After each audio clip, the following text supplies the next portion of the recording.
Hey guys, so today I'm going to show you how I made my brand new Decoden phone case.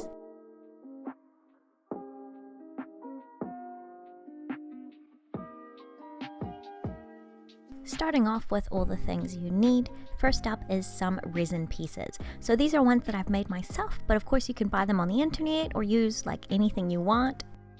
Next is some mixing cups and something to mix with. So you can see I use a bread knife to mix with because I can keep reusing it. I would recommend getting some silicone cups, then you could keep reusing those as well.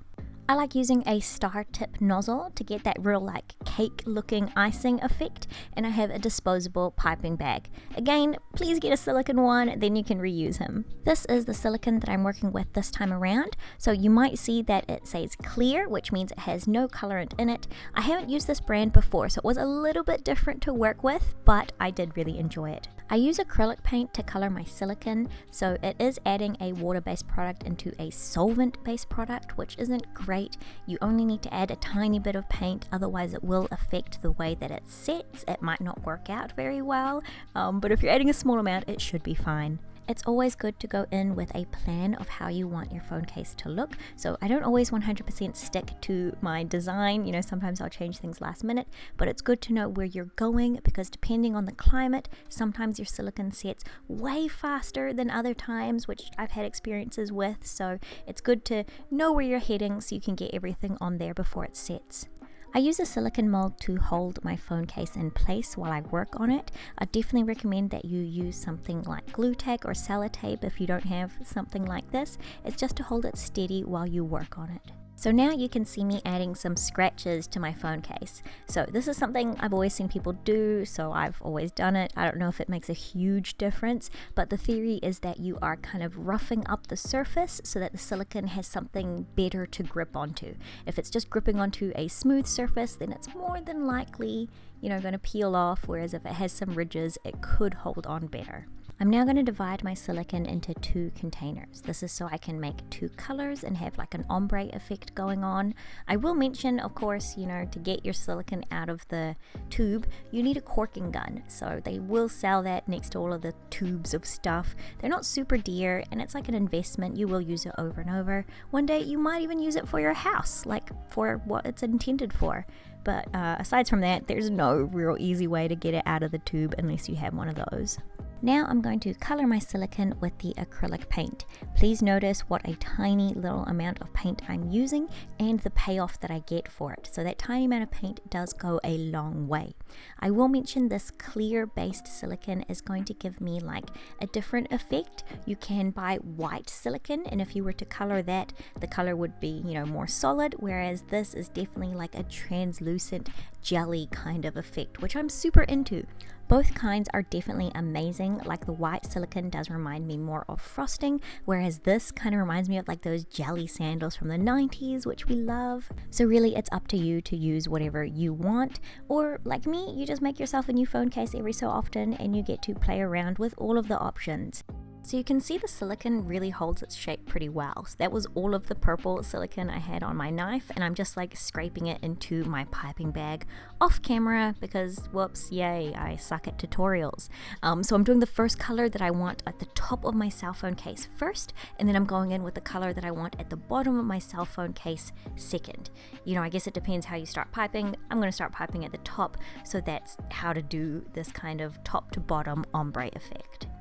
This is one of my cake decorating habits, and that is to do some test piping off the thing that you're working on. So that's just so any air bubbles that are stuck right at the nozzle are going to get released. It's not going to ruin your phone case, and just to ensure everything's flowing correctly and you've got the amount of pressure you need down. And we're away straight into piping the phone case. So you can see I'm starting at the top. I'm creating like a nice shell-like shape and dragging the end of the icing or silicone further down. So this silicone is really like soft to work with, which means I have really like long little tails kind of thing. You can see me like shaking around the nozzle, and that's just to kind of get rid of that little tail so I can have a nice clean, pipe at the top. So when I go into pipe that second row of icing, I'm covering up the end of the first row, if that makes sense to you. And yeah, just going ahead and repeating the process all the way down. This is only the second time that I have piped on this phone case with like this shaped camera hole or whatever, so I'm not 100% down on how many like pipes I like across or like the exact way I like to do it. You can see a gap right at the top above the camera, which I'll sort out later, but I think this goes to show you that even if your piping ends up a bit ugly, which you know it can happen easily, that it's fine. Once you stick everything on, it's totally fine. When I get to the end of my phone case, you can see I'm now piping sideways, and that is to clean up the edges and make sure it all looks nice and tidy. I tend to have silicone left over, so I like having little side projects I can use it up on. This is just a ice cream cone I made out of resin, and now I'm adding the silicone so it totally looks like a little swirly soft serve ice cream. I then turned this into a necklace, so it's nice to not waste extra product that you have made. Yay! Now for the fun yet super daunting part, which is me dropping or hopefully placing all of my resin pieces where I want them to go. So depending on the kind of silicone that you're using, this part could be very time sensitive. This brand here actually stays super tacky and soft while I'm working with it. I will mention it's currently summer, or it was when I filmed this, so that does affect it a little bit. It being a warmer climate does make it easier to work with. Other brands of silicone I have used totally set like within 5 minutes, so you have to be really fast.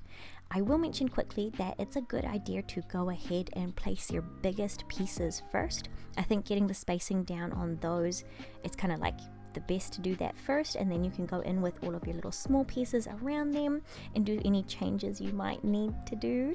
So here I actually do deviate from my original design because I did not anticipate having that little hole right at the top. So I covered it in a star, yay! But then that means I was lacking stars in other places, so I ended up rifling around and finding some little clear stars to put onto my phone case. I will say that I hate them. Or that's a strong word. I dislike the clear stars. You know, you can't really see them. I should have chosen something else, but I was being careful about that time situation, I suppose. I'm now going in and adding my extra little bits of glitter. So these are little mini stars. I think they're super cute. I add them to, I think, every single one of my phone cases so far.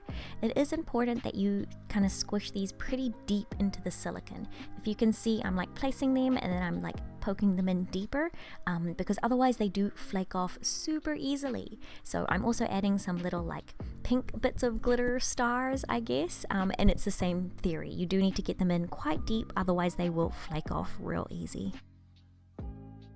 So this is what my little ice cream necklace looks like. Here's a photo of it once it's outside as well, because outside photos look nice. But yeah, super easy, simple and quick, and I didn't feel like I wasted anything. And here is my phone case right after piping, so it does still need to set. I normally let them set for about 2 days to ensure that it's fully finished, it's cured, and it's not going to move around on me.